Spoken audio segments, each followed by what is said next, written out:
AG ನ್ಯೂಸ್ಗೆ ಸ್ವಾಗತ. ಯಾದಗಿರಿ ನಗರದ ಹೊರವಲಯದ ಸೇಡಂ ಕಡೆಗೆ ಸಂಪರ್ಕ ಕಲ್ಪಿಸುವ ಗಂಗಾನಗರ ಮುಖ್ಯ ರಸ್ತೆಯಲ್ಲಿ ದಿನೇ ದಿನೇ ಹೆಚ್ಚಾಗುತ್ತಿರುವ ಧೂಳು ಸಮಸ್ಯೆ ಸಾರ್ವಜನಿಕರ ಬದುಕಿಗೆ ಭಾರಿ ತೊಂದರೆ ತಂದಿದೆ. ಭಾರಿ ವಾಹನಗಳ ನಿರಂತರ ಸಂಚಾರದಿಂದಾಗಿ ರಸ್ತೆ ಮೇಲೆ ಎದ್ದೇಳುವ ಧೂಳಿನಿಂದಾಗಿ ರಸ್ತೆ ಕಾಣದಂತಾಗಿದ್ದು, ಪಕ್ಕದ ಮನೆಗಳು ಕೂಡ ಸಂಪೂರ್ಣ ಧೂಳಿನ ಗೂಡಾಗಿದೆ. ಮುಖಕ್ಕೆ ಪೌಡರ್ ಬೇಕಾದ್ರೆ ಅಂಗಡಿಗೆ ಹೋಗಬೇಕಾಗಿಲ್ಲ, ರಸ್ತೆ ಪಕ್ಕ ನಿಂತರೆ ಸಾಕು ಎಂಬ ವ್ಯಂಗ್ಯವಾಕ್ಯ ಇದೀಗ ಗಂಗಾನಗರ ರಸ್ತೆಗೆ ಅಂಟಿಕೊಂಡಂತಾಗಿದೆ. ಮನೆ ಒಳಗೆ ಕುಳಿತರೂ ಧೂಳು ನುಗ್ತಾ ಇರೋದ್ರಿಂದ ಮಹಿಳೆಯರು, ಮಕ್ಕಳು ಹಾಗೂ ವೃದ್ಧರು ಉಸಿರಾಟದ ತೊಂದರೆ, ಕಣ್ಣು ಉರಿ ಸೇರಿ ಹಲವು ಆರೋಗ್ಯ ಸಮಸ್ಯೆಗಳನ್ನು ಎದುರಿಸುತ್ತಿದ್ದಾರೆ. ಈ ಧೂಳು ಸಮಸ್ಯೆ ಕುರಿತು ಅನೇಕ ಬಾರಿ ಸಂಬಂಧಪಟ್ಟ ಅಧಿಕಾರಿಗಳು ಹಾಗೂ ಜನಪ್ರತಿನಿಧಿಗಳಿಗೆ ಮನವಿ ಸಲ್ಲಿಸಿದ್ರೂ ಕೂಡ ಯಾವುದೇ ಸ್ಪಂದನೆ ದೊರೆತಿಲ್ಲ ಎಂದು ಸ್ಥಳೀಯರು ಆರೋಪಿಸಿದ್ದಾರೆ. ಚುನಾವಣೆ ಸಂದರ್ಭದಲ್ಲಿ ಮಾತ್ರ ಭರವಸೆ ಕೊಡುವ ಜನಪ್ರತಿನಿಧಿಗಳು ದಶಕ ಕಳೆದರೂ ಕನಿಷ್ಠ ರಸ್ತೆ ದುರಸ್ತಿ ಕಾರ್ಯಕ್ಕೂ ಮುಂದಾಗಿಲ್ಲ ಎಂಬುದು ನಿವಾಸಿಗಳ ಆಕ್ರೋಶಕ್ಕೆ ಕಾರಣವಾಗಿದೆ.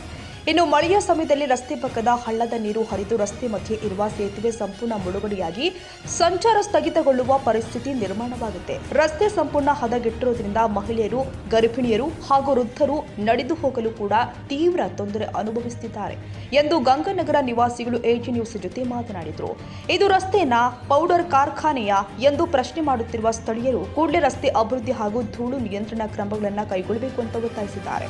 ಸಮಸ್ಯೆಯನ್ನ ಇನ್ನೂ ನಿರ್ಲಕ್ಷ್ಯ ಮಾಡಿದ್ರೆ ಹೋರಾಟದ ದಾರಿ ಹಿಡಿಯಬೇಕಾಗುತ್ತೆ ಎಂಬ ಎಚ್ಚರಿಕೆಯನ್ನು ಕೂಡ ಅವರು ಕೊಟ್ಟಿದ್ದಾರೆ.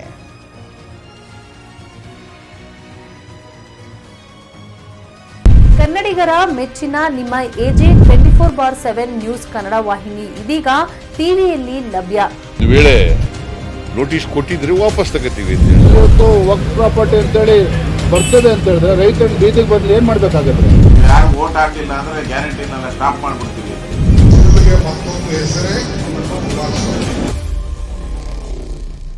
ಕರ್ನಾಟಕ ಮತ್ತು ದೇಶ ವಿದೇಶ 360 ಡಿಗ್ರಿ ಸುದ್ದಿ ಹಾಗೂ ಉತ್ತರ ಕರ್ನಾಟಕ, ಬೆಳಗಾವಿ, ಬಾಗಲಕೋಟೆ, ಧಾರವಾಡ, ಹಾವೇರಿ, ಗದಗ, ಬಿಜಾಪುರ ಜಿಲ್ಲೆಯ ಕ್ಷಣ ಕ್ಷಣದ ವಿವರವನ್ನ ಪಡೆಯುವುದಕ್ಕೆ ಎಜೆ 24/7 ನ್ಯೂಸ್ ಕನ್ನಡ ವಾಹಿನಿಯನ್ನ ಲೈಕ್ ಮಾಡಿ, ವಿಡಿಯೋಗಳನ್ನ ಶೇರ್ ಮಾಡಿ, ಕಮೆಂಟ್ ಮಾಡುವ ಮೂಲಕ ನಮ್ಮ ವಾಹಿನಿಗೆ ಸಹಕಾರ ನೀಡಿ ಮತ್ತು ಚಾನೆಲ್ ಅನ್ನ ಸಬ್ಸ್ಕ್ರೈಬ್ ಮಾಡಿ.